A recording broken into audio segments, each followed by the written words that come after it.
निकलकर सामने आ रही है दमोह जिला से, जहां पर दमोह कलेक्टर अचानक बिना पूर्व सूचना के सीएचसी बटियागढ़ पहुंच गए। उन्होंने मरीजों से उन्हें मिल रही सुविधाओं की जानकारी ली, साथ ही डॉक्टरों को आवश्यक इंतजाम करने के निर्देश भी दिए। मौके पर सीएमएनएचओ सरोजनी जेम्स बेग, बटियागढ़ तहसीलदार Robin Jain, CEO Ashwini Kumar Singh, medical officer doctor Maqbool Khan सहित अन्य कर्मचारी उपस्थित रहे। वहीं स्वास्थ्य संबंधी समस्याओं के अलावा भी कलेक्टर कोचर ने बटियागढ़ क्षेत्र में पानी की समस्या के संबंध में सीईओ बटियागढ़ को निर्देश दिए। दमोह से जान मोहम्मद खान की रिपोर्ट। जहाँ भी डॉक्टरों की कमी है वो उसका एक जानकारी तैयार कर रही है और हम राज्य स्तर से निवेदन करेंगे कि जितना जल्दी हो सके हमारे यहाँ रिक्त पदों की पूर्ति की जाए, ताकि हमारे यहाँ सारे स्पेशलिस्ट कम से कम जो जहाँ चिकित्सा केंद्र हैं वहाँ पर उपस्थित हैं। एक चीज़ और है सर, एक दिन मतलब देखने में आया था, रात में एक घटना हो गई थी सर, तो एक शव को सर बाहर निकाल के बाहर रखा गया था। यहाँ शव रखने के लिए सर कोई व्यवस्था नहीं। जी, आई थिंक मैनेजमेंट का विषय है। ये चीज़ों को यदि स्पेस को हम ठीक से मैनेज कर सकें तो बेहतर तरीके से चीज़ें हो सकती हैं। मुझे ये भी बताया गया कि पहले प्राथमिक स्वास्थ्य केंद्र था और उसका उन्नयन कर दिया गया है, लेकिन इसकी बिल्डिंग नहीं बनी है। तो हम लोग प्रयास करेंगे कि जल्दी ही इसकी भवन का विस्तार हो, ताकि इस तरह की स्थितियाँ उत्पन्न ना हो। और जब तक वो नहीं होता है तब तक स्पेस का प्रॉपर मैनेजमेंट, जैसे मलेरिया सेक्शन की दवाइयाँ यदि मान लीजिए कॉरिडोर में रखी हुई हैं तो वो भी व्यवस्थित रूप से रखी रहना चाहिए। तो मैंने यही निर्देश दिए हैं कि जो स्पेस आपके पास अवेलेबल है, जब नया स्पेस बनेगा तब बनेगा, लेकिन जो अवेलेबल है उसका हम बेस्ट यूज़ कर सकें, उसको हमको ठीक तरीके से प्लान करना चाहिए और वो ये लोग करेंगे, मुझे पूरा विश्वास है। झोला छाप पे सर कार्रवाई हो रही थी, लेकिन वो लुक छुप के अभी भी अपनी डिस्पेंसरी चला रहे हैं, इंजेक्शन बॉटल भी लगा रहे हैं। और सर एक सील की गई थी दुकान, तो वो अपनी खोल रहे हैं आपके बिना आदेश के।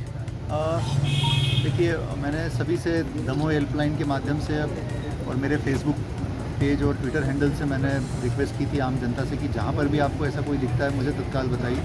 तो जहाँ पर भी हमारे पास इस तरह की सूचना आती है हम तत्काल कार्रवाई कर रहे हैं। और इसके अलावा यदि मान लीजिए कोई उस कार्रवाई का उल्लंघन करता है तो हम उनके खिलाफ़ एफआईआर भी दर्ज कर रहे हैं। तो बड़ी संख्या में एफआईआर दर्ज कराई गई हैं इन लोगों के खिलाफ।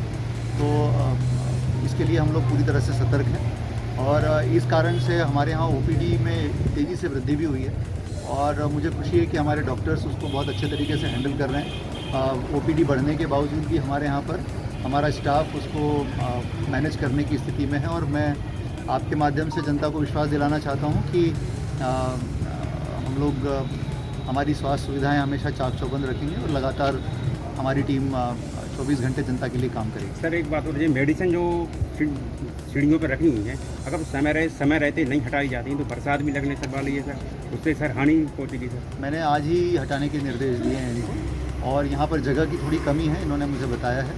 तो मैंने कहा है कि अभी जो अवेलेबल स्पेस है उसमें एडजस्ट करके आप निकालिए और इसको व्यवस्थित रखिए। उसको व्यवस्थित आज ही रखा जाएगा। थैंक यू जी सर। आज सीएचसी बटियागढ़ का निरीक्षण हुआ। ज़िले में स्वास्थ्य सुविधाएं चाक चौबंद रहें और सभी डॉक्टर्स और हमारा पैरामेडिकल स्टाफ समय पर आए, लोगों को सही और उचित उपचार मिले, ये हमारा पहला कर्तव्य है। और इसी के लिए मैंने थोड़े समय पहले सभी की मीटिंग ली थी और अब मैंने फील्ड में घूमना चालू कर दिया। मैं लगातार सभी पीएचसी, सीएचसी और स्वास्थ्य केंद्रों का दौरा करूँगा। आज इसी में मेरा पहला दौरा बटियागढ़ का था, जिसमें आज चूँकि 9 तारीख है तो 9 तारीख को और 25 तारीख को प्रधानमंत्री मातृ वंदना योजना के केसेज आते हैं। तो आज यहाँ पर गर्भवती महिलाएं हैं, बड़ी संख्या में यहाँ पर उपस्थित हैं और उनकी पूरी जांच है, उनका उपचार और उनको चिकित्सकीय परामर्श यहाँ पर दिया जा रहा है। उसका मैंने पूरी समीक्षा की, देखा उसकी पूरी प्रोसेस को समझा कैसे ये लोग करते हैं और इसके संबंध में मैंने आवश्यक दिशा निर्देश दिए हैं।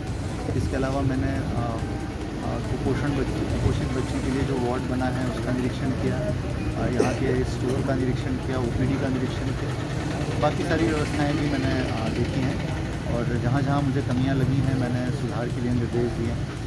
हमारी टीम लगातार काम कर रही है। यहाँ पर चिकित्सा विभाग की टीम के सभी लोग पूरे समय, क्योंकि यहाँ काफ़ी भीड़ है आज, काफ़ी बड़ी तादाद में और बाकी पेशेंट्स की भी ओपीडी बहुत बढ़ गई है। तो हमारे लोग बहुत अच्छे से काम कर रहे हैं, लगातार काम कर रहे हैं। थोड़ी बहुत कमियां हैं तो उन कमियों को दूर करने के लिए हमने निर्देश दिए हैं आवश्यक कि क्या किया जाए और हम लगातार सुधार कराएंगे इसमें। और मैंने खुद कुछ महिलाओं से, उनके परिवारजनों से, सबसे मैंने बात की, उनके पर्चे देखे, उनके कार्ड्स देखे, और देखने के बाद जहाँ जहाँ भी मुझे ऐसा लगा कि कहीं पर कोई इम्प्रूवमेंट की गुंजाइश है, तो अब उन सारी चीज़ों पर हम काम करना शुरू करेंगे। अस्पताल का इंफ्रास्ट्रक्चर देखा, अब सारी चीज़ें देखने के बाद अब जहाँ जहाँ हम कोशिश करेंगे कि मैक्सिमम सुधार कर सकें।